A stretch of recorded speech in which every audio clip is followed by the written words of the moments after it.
Hey guys, what's going on? Thanks so much for checking out my video. My name is Shane Watley. On this channel I make videos on HomeKit devices and how to use that, as well as vlogs and some other fun stuff.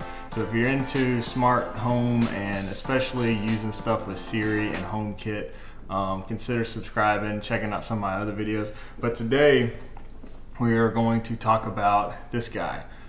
Just got this in the mail. It's the VOCOLink T-Guard Smart Lock deadbolt with touch screen keypad. It says it has Siri control, remote access through HomeKit.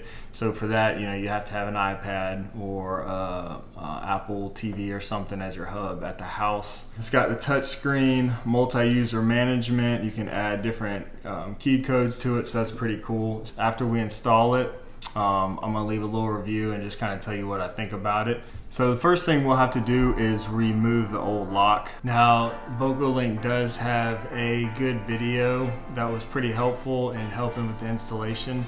And I'll put a link down below if you want to reference that also. Next, we're going to install the latch and strike plate.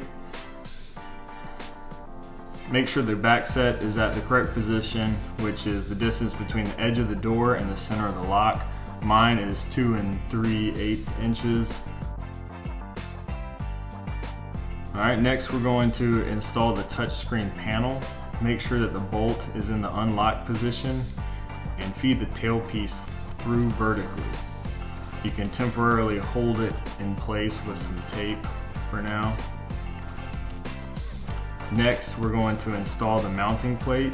Make sure you feed the control wire through the plate and install the mounting plate. Now on the back here, you'll see a switch with an L or an R on it, and depending if you have a left-handed door or a right-handed door, just make sure that's in the correct position.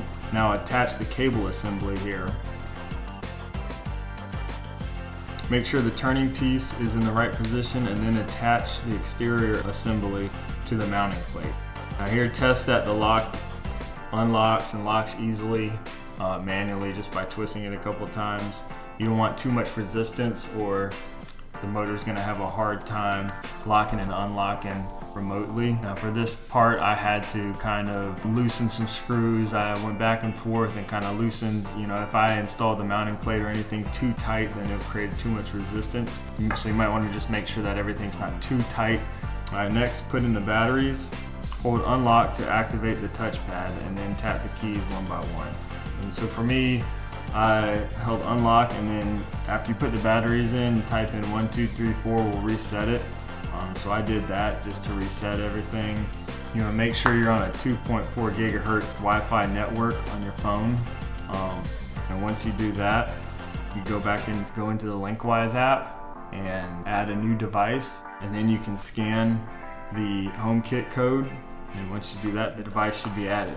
And then from there, you can add it to whichever room you feel, change the name, things like that. Some of the things you can do is you can add passcodes. It says you can add up to 30 passcodes and share with family, friends, or whoever you want. A dog watcher, you can change the codes, delete them anytime you want. It's pretty easy and straightforward, so that's one thing that I really like. There's also an activity section in the app where it records all the activities. So you also get notifications through the Home app if you have those turned on every time the door is unlocked or locked, which is pretty neat.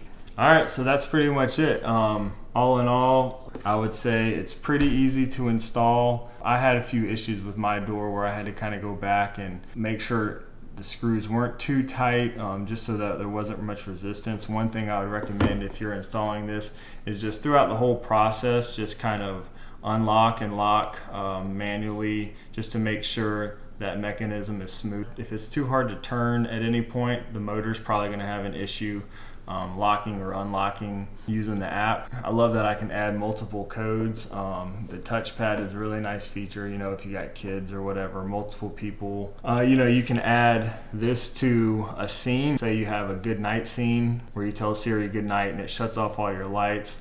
I currently have one that when I say goodnight Siri, it will shut down, it will turn off all my lights that I have it set. It'll actually close my garage if it's not already closed. Here's a link, you can check out how I set that up. But it'll turn off the lights, shut the garage, and then now it'll make sure that the front door is locked. So that's really cool. They come in at just under 200. I think it was around 170 something for this on Amazon. I'll put a link to that also below. It's an awesome addition to your smart home. It works with HomeKit, which is great. You know, all my stuff works with HomeKit, so you know, everything's right there in the Home app. I love that. If you guys want to see another video on this, you know, in a few weeks or a month, and curious on how it works from day to day, and if I'm still liking it, let me know. I can always do that. But let me know if y'all have any questions down below. Check out some of my other videos on adding smart home devices specifically for Siri and HomeKit, and I'll talk to you guys later.